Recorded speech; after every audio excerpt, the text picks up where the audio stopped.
जय श्रीराम भावांनो, आज मी तुम्हाला माझी शाळा दाखविणार आहे। ही शाळा भोशी ते मोहनराव देशमुख ही आहे।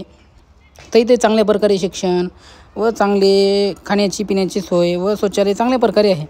तर इथलं परिसर गार्डन खूपच मोठा आहे। इथे आम्ही क्रिकेट, खो खो व वेगवेगळे खेळ खेळायचो। तर लहानपणी मी इथे चांगल्या प्रकारे म्हणजे लाईफ चांगल्या प्रकारे एन्जॉय केली। इथे खूपच मस्ती, सैराट वगैरे व चांगल्याच प्रकारे हुशारी वगैरे चांगली केली इथे। तर मित्रांनो, ही माझी शाळा कशी आहे तुम्ही पण सांगा। हे माझे गुरुजी हे मला खूप सांगायचे, साई चांगल्या प्रकारे शिक।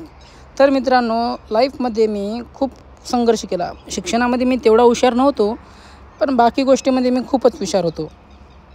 म्हणायचं काय म्हणजे दुसऱ्यांना चिडवणं, मस्ती करणं, शाळा सोडून बाहेर पळून जाणं, हे चांगल्या प्रकारे मला जमायचं। तरी मित्रांनो, हे मला नंतर कळालं, शिकलो असलो तर अजून खूप पुढे गेलो असतो। पण तुम्ही पण मित्रांनो चांगलं शिक्षण घ्या, थोडं पुढे जाण्याचा प्रयत्न करा। तर मित्रांनो, अंगामध्ये गुण खूप वाईट होते, पण कुठेतरी बिझनेस करायचा विचार मनामध्ये चांगला होता। पण बिझनेस काय करावं काय नाही हे कधी सुचलं नाही मला। तर मी वेगवेगळ्या ठिकाणावर काम केलो, ढाबा म्हणजे सगळ्यात दुकानं वगैरे 12-13 कामं केली आणि खूप कामं केली आपण, काही सुधारलं नाही। पण कसं आहे मित्रांनो, कोणाच्या हाती जर आपण नोकर राहिलो तर तो आपल्याला कधीच पुढे नाही जाऊ देणार, हे मला कळलं। मग तेव्हापासून मी बिझनेस करायचं ठरवलं, पण बिझनेस करावं काय हे मला कधी सुचलं नाही।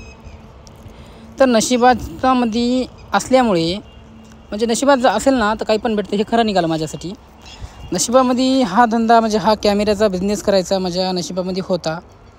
तर मी एका दिवशी काम करत होतो ढाब्यावर, तर तेव्हा एक गिऱ्हाईक आलं व मला म्हणलं, तू पांचाळ आहेस, तू सुतारकी काम करतोस का?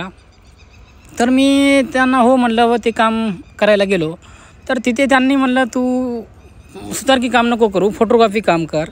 तर हा विचार झाल्यामुळे हा बिझनेस माझ्या हाती लागला व चांगल्याच प्रकारे चालू लागला।